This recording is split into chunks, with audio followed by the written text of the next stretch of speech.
Opuro Junim.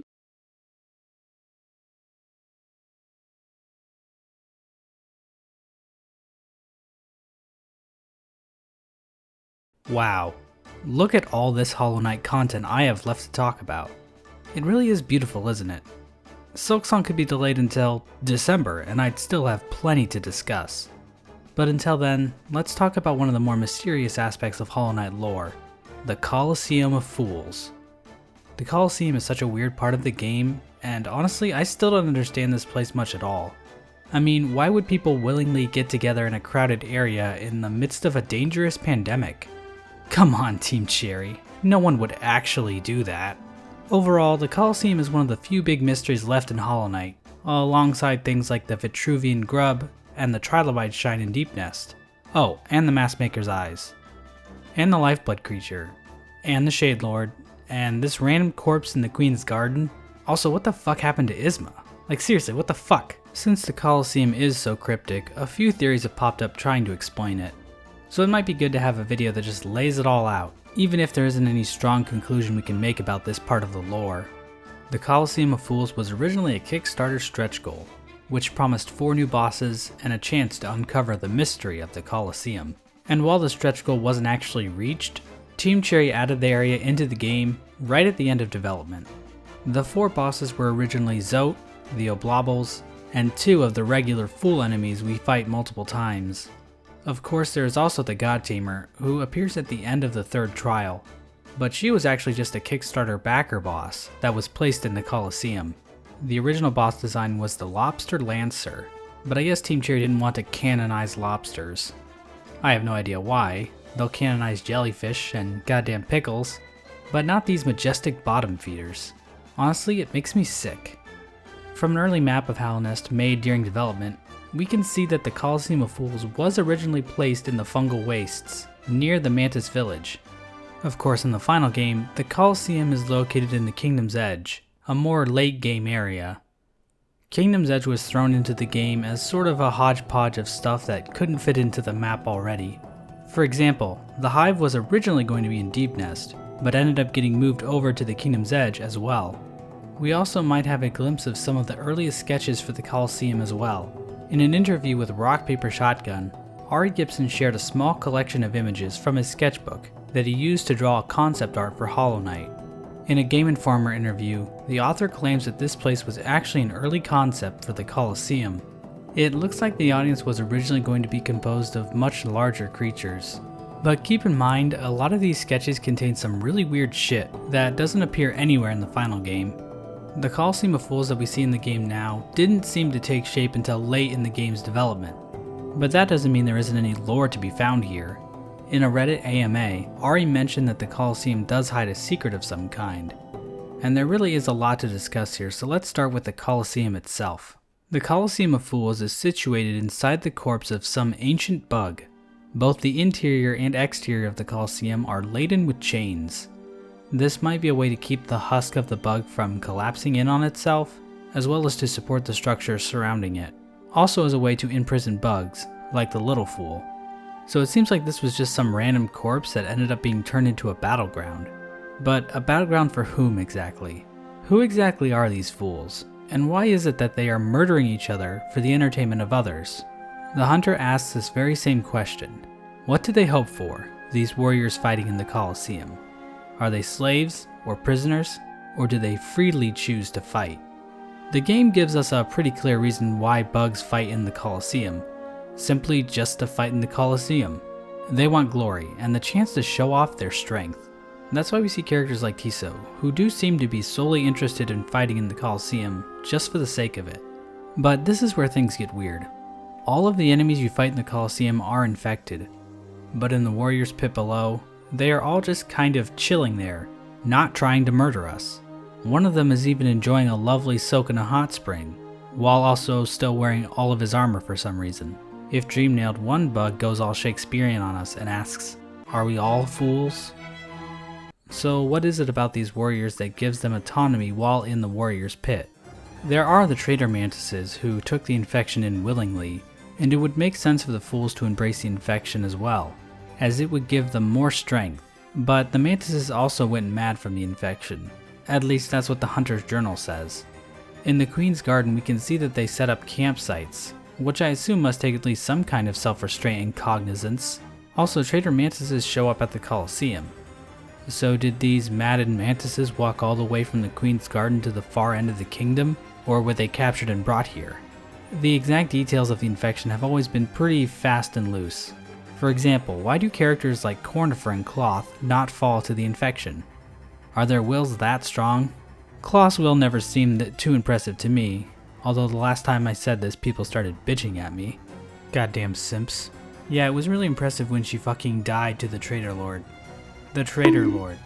Why is it that we can literally just talk to Bretta and Sly to snap them out of their trances, but Mila is a completely lost cause? As for Zote, well, there actually is a reason he never fell to the infection. In Precept 56, he clearly states that to avoid having his dreams influence him, he simply doesn't dream. So at least there is kind of a reason for that. I'd like to speculate at least a little bit about how these bugs might have been able to withstand the infection, but first we're going to have to talk about the people who gentrified this giant husk in the first place. The main culprit behind all this appears to be the Lord Fool. Unfortunately, we aren't going to be getting much out of him. He doesn't seem like the talkative sort of type, if I'm being honest. Despite that, however, the Colosseum is still running as if nothing is wrong. Of course, there is the Little Fool, who takes payments and explains the rules to anyone interested in fighting. And there are still crowds of people watching, but obviously there's work happening behind the scenes as well. There are people capturing and breeding the sharp boulders and armored squids. I can't imagine that being very fun. I don't even want to think about the implications of bugs forcing other bugs to breed. There also had to be people to capture Zote, as well as throw dead bodies out of the Colosseum and into the wasteland of Kingdom's Edge. All of this is continuing to happen while the Lord Fool sits dead on the throne. It's not exactly uncommon for communities to continue functioning without their leader, so that's not really surprising. One aspect that is more interesting to me is the helmets most of the bugs in the Colosseum wear. The Hunter makes a remark about the masks battle obels wear, asking if such an extravagance is practical. Now there are a couple points to make here. If making these masks is such an extravagance, then why the fuck are they all over the floors, walls, and ceilings? That's like making a Minecraft house out of diamonds, or a regular house out of copies of Minecraft.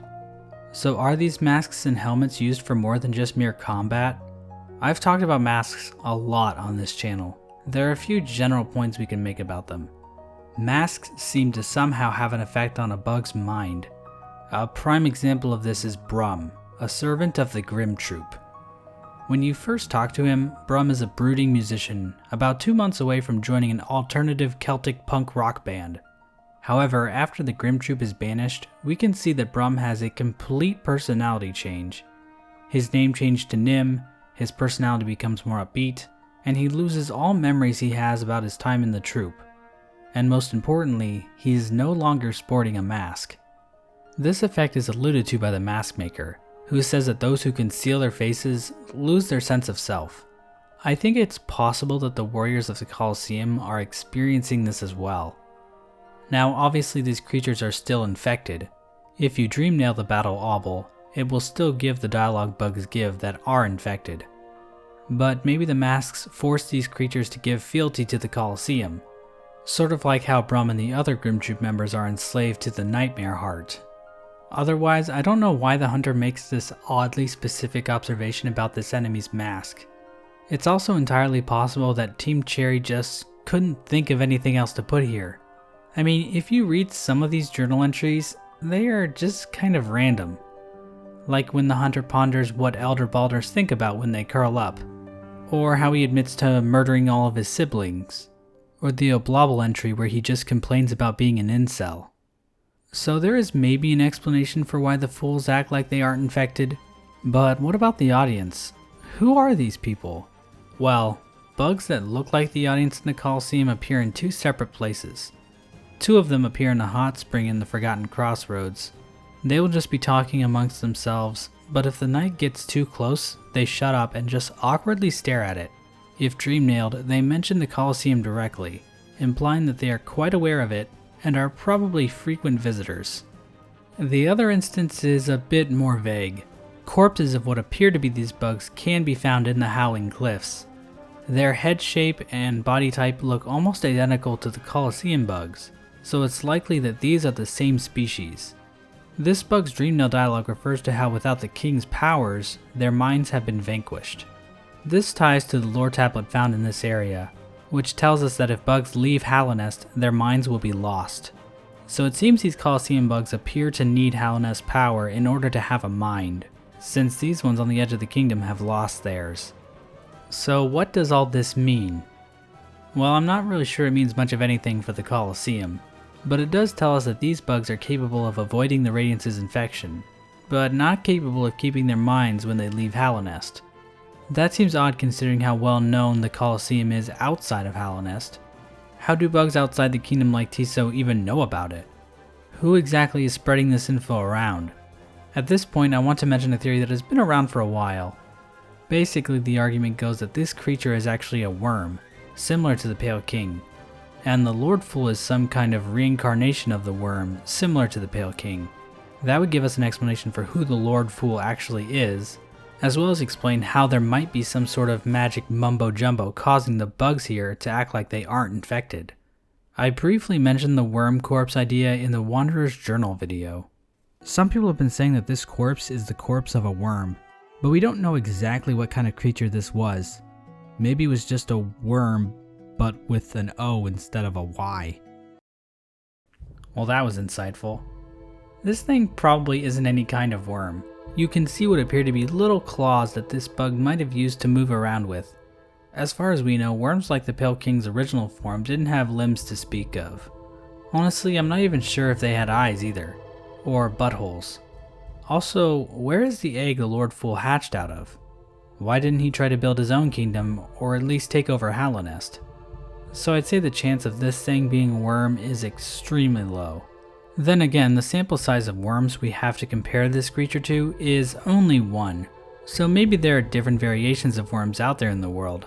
However, Grimm refers to the Pale King as a worm in the normal sense, so I really doubt worms would ever deviate this much from that formula.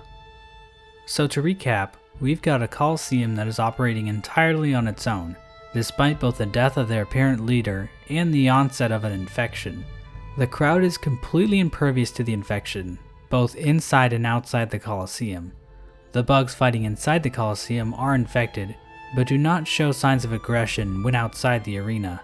At least some of these bugs are wearing crafted, extravagant masks that don't seem entirely practical on the face of it, but maybe have something to do with controlling them. But of course we are missing one important detail, the fact that all of this is happening within Hallownest. The Colosseum was probably around during the days of Hallownest's glory, judging by the language used in the game manual. We also know that one of the previous champions of the Colosseum was the Pale Lurker. Her Dreamnail dialogue shows how much she cared about the king, and she even kept a king's idol in her camp. Of course, it's possible that she just found the king's idol and became obsessed with the king, without actually being part of his military force. But all in all, it seems like the Colosseum of Fools existed without any protest from the Pale King. But there is one more aspect of the Colosseum we need to discuss, and that is this room right here. This is the room where the Nightshade appears after the player is killed in the Colosseum. The room itself is actually called the Shade Trap Room in the game's files. This raises a pretty big question. Why did the bugs of the Colosseum find it necessary to create this room? Did other void beings fight in this Colosseum? Pretty much all we can do at this point is speculate. So let's start with a pretty fun one. What if the Hollow Knight was trained here? We know the Hollow Knight was trained to prime form. Maybe this happened in the Colosseum, and a shade trap was built in case the Hollow Knight was ever killed. This might also be evidence that the Colosseum has been around way longer than even Hallownest. It seems as though the ancient civilization was far more acquainted with Void than anyone from Hallownest, considering they literally worshipped it. And it seems possible that this civilization was capable of giving Void form. So this room might be a remnant clue of just how old this place actually is, when maybe Void creatures were more commonplace. Another more interesting idea is that Void beings are actually more common than we might think. I'm about to jump into some Silksong spoilers here, so if you are worried about a few bosses of the game getting spoiled, you should skip ahead in the video now. As far as we know, Void can only be found in the Abyss, but in Silksong we know of at least one character who might be a Void entity, Steel Assassin Sharp. This character has an attack where his nose turns into a whip, and it looks suspiciously like the Void tendrils we see in the Abyss. We don't know where this Void could have come from, but maybe it exists somewhere else in the world, and Void creatures would actually come to the Colosseum to fight. That's a pretty out there idea for sure, but the inclusion of this shade trap might indicate Void being more ubiquitous than it seems. And that's about all there is to talk about with the Colosseum. In terms of what mystery is still hidden there, the only two theories I have are either how the bugs there used masks to control the fighters, or that the Pale King might have used the Colosseum to train the Hollow Knight. So thanks for watching, and before you go, be sure to sign this petition to Canonize Lobsters.